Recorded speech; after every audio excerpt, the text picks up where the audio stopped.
Olá a todos e todas, mais uma sexta-feira começando aqui com a nossa disciplina de Direito das Famílias. Preliminarmente, eu queria deixar claro para vocês que eu vou dar uma ênfase um pouco mais destacada nessa disciplina de hoje, da nossa matéria de hoje. Na realidade, eu vou fazer em duas partes, vou fazer hoje e na terça-feira da semana que vem. Por quê? Porque quando a gente verifica a grade de vocês, a gente constata que não está presente a disciplina enfim, correlatas acerca do ECA, né? Às vezes a gente tem uma disciplina que aborda o ECA, outras legislações, mas vocês não têm isso e eu acho o tema de hoje de suma importância para vocês. Então, como a gente está adiantado, vamos dizer assim, na matéria, a gente tem que trabalhar ainda, fechando essa parte da relação aí de parentesco, nas relações de parentesco, filiação, reconhecimento dos filhos, a adoção, que será o nosso tema de hoje, e a gente tem que trabalhar alimentos, a questão do bem de família e a questão ali do direito assistencial, a guarda, a tutela e a curatela. Então, eu acho que a gente está dentro do nosso tempo e eu prefiro que de fato a gente consiga extrair o máximo de condições necessárias aí para vocês acerca do Instituto da Adoção,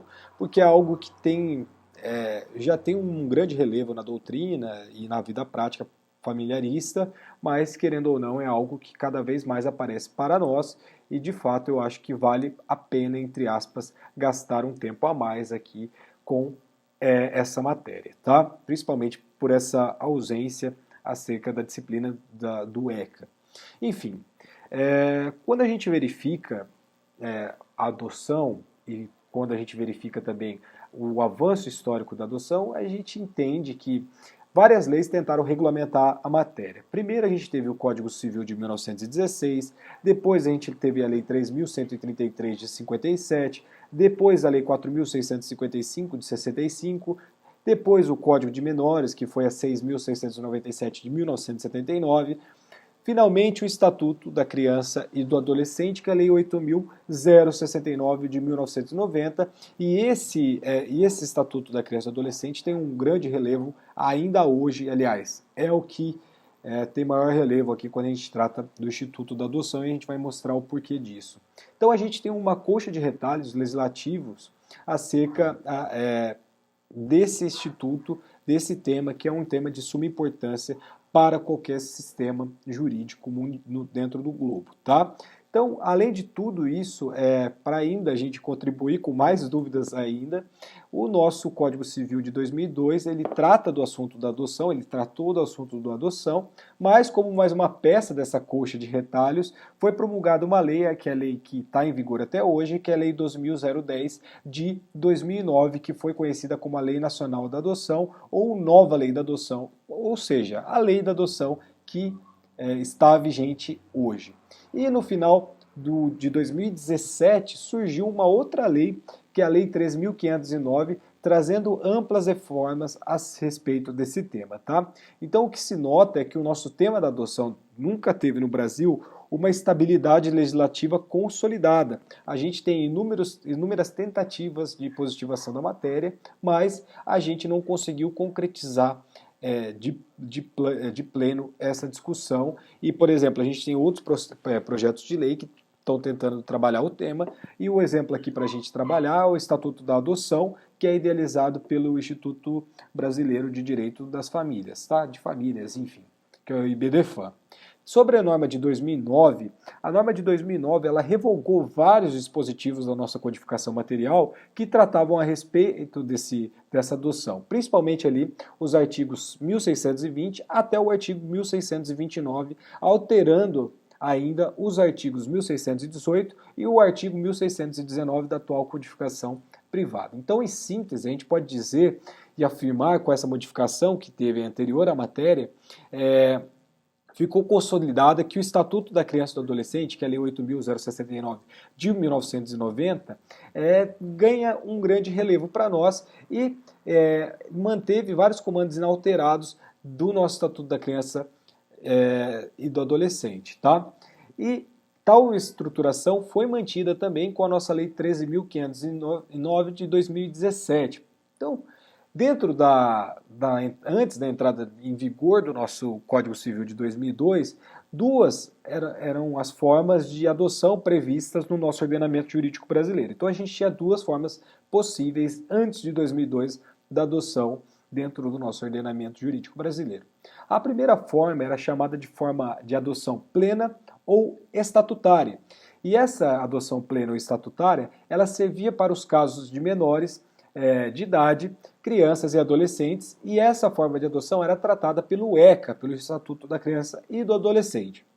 Já a segunda forma possível de adoção era a nossa adoção simples, civil ou restrita, que era para os casos envolvendo maiores de idade, e essa forma de adoção simples, civil ou restrita era tratada pelo Código Civil de 1916. Então a gente tinha duas possibilidades, uma tratada pelo ECA quando era menores de idade e outra tratada pelo Código Civil de 1916 para maiores de idade.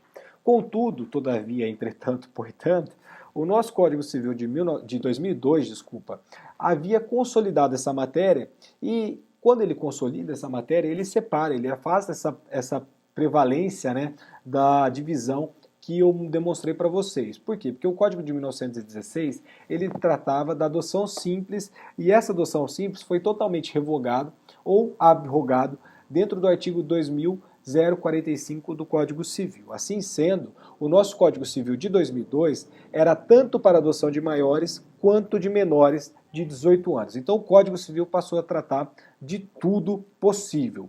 Mas a nossa Lei Nacional de Adoção, que é a nossa lei de 2009, ela trouxe uma reviravolta no nosso tratamento legal. Por quê? Porque os dispositivos regulamentados dentro do Código Civil foram afastados. Tá? Então, o seu artigo, por exemplo, 1618 e o artigo 1619, que foram alterados e não afastados, determina, por exemplo, que a adoção de crianças e adolescentes será deferida da forma prevista pela Lei 8069 de 1990, que é o ECA.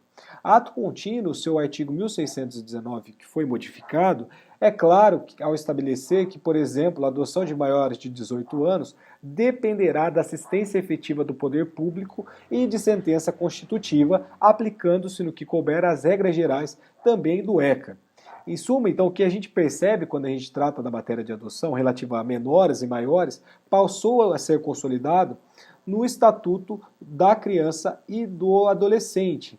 E encerra uma certa discussão. Então, a lei de 2009 representou mais uma tentativa de descodificação do próprio Código Civil, desse tema, né? Ou seja, da retirada desses institutos privados do Código Civil. Todavia, a lei de 2009, ela não deixou de causar certo espanto. Por quê? Porque uma vez que ela está colocando uma norma típica de tratamento de vulneráveis, que é o nosso ECA, e o nosso ECA, quando ele passa a regulamentar interesses de adultos, é algo totalmente criticável do ponto de vista técnico, metodológico e estrutural. Por quê? Porque a gente está querendo tratar dentro do artigo 1619 a possibilidade dos adultos existir uma aplicação extensiva aos adultos quando a gente tratar de adoção envolvendo maiores de idade, quando na realidade o Estatuto da Criança e do Adolescente foi criado ali para a proteção dos vulneráveis, que são os menores de idade. Então é algo que não faz muito sentido lógico e estrutural. Mas tudo bem, fica a crítica aqui nesse primeiro momento. Avançando no tema, a gente precisa tentar conceituar o que seria a adoção. De acordo com o Rubens Limões de França, a adoção vai ser um instituto de proteção à personalidade, em que essa proteção se leva a efeito através do estabelecimento entre duas pessoas, que no caso é o adotante e o protegido adotado, de um vínculo civil de paternidade ou maternidade e de filiação. Então, a definição do Limões de França é muito interessante por mencionar o amparo a direitos da personalidade. Vale aqui destacar que essa primeira visão do Limões de França é muito interessante por essa questão do tratamento acerca dos direitos da personalidade. Para a nossa professora Maria Helena Diniz, ela vai tratar a adoção como um ato jurídico solene pelo qual, observados os requisitos legais, alguém estabelece, independentemente de qualquer relação de parentesco, consanguíneo ou por afinidade, vínculo fictício de filiação, trazendo para a sua família, na condição de filho, pessoa que geralmente lhe é estranha. Esse conceito da Maria Helena Diniz está baseado nas lições, por exemplo, de Silvio Rodrigues, Antônio Chaves, Orlando Gomes, a Tânia da Silva Pereira, entre outros. E, por fim, a nossa terceira grande doutrinadora, que é a professora Maria Berenice Dias, ela vai falar para nós que a adoção é um ato jurídico em sentido estrito, cuja eficácia está condicionada à chancela judicial, e a adoção cria um vínculo fictício de paternidade, maternidade e filiação entre pessoas estranhas, análogo ao que se resulta da filiação biológica. Como bem pontua a Maria Berenice Dias, há na adoção o parentesco eletivo, decorrente exclusivamente de um ato de vontade. E a gente tem a discussão se a adoção seria um negócio jurídico ou um ato jurídico stricto sensu. A minha opinião pessoal é que é mais para ato jurídico stricto sensu do que para negócio jurídico, mas isso não cabe aqui na graduação, tá?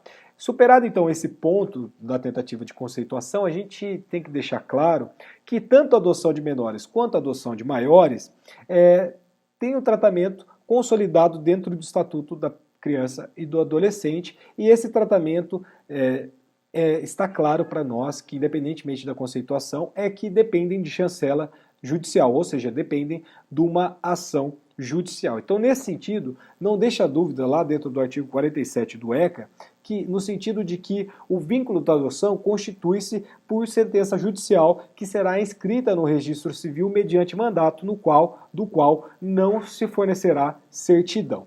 Então, a gente tem obrigatoriamente que ter uma ação judicial para discutir essa questão, essa possibilidade de adoção.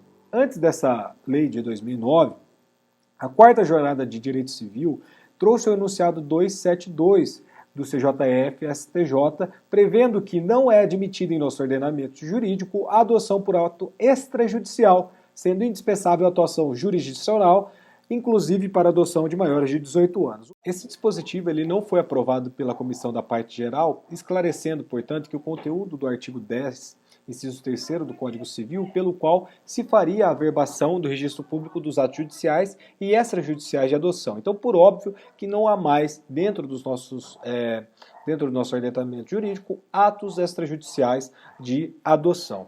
Vale esclarecer também um conteúdo que está lá dentro do enunciado 273 do CJF do STJ, que traz o seguinte sentido, né? Tanto na adoção bilateral quanto na unilateral, quando não se preserva o vínculo com qualquer dos genitores originários, deverá ser averbado o cancelamento do registro originário de nascimento do adotado, lavrando-se novo registro, sendo unilateral a adoção e sempre que se preserve o vínculo originário com um dos genitores, deverá ser averbada a substituição do nome do pai ou da mãe natural pelo nome do pai ou da mãe adotivos. Então atente-se que a nossa Lei 12.010 de 2009, ela revogou expressamente o artigo 10º, inciso 3º do Código Civil, sanando totalmente esse equívoco anterior constante na nossa codificação privada de 2002.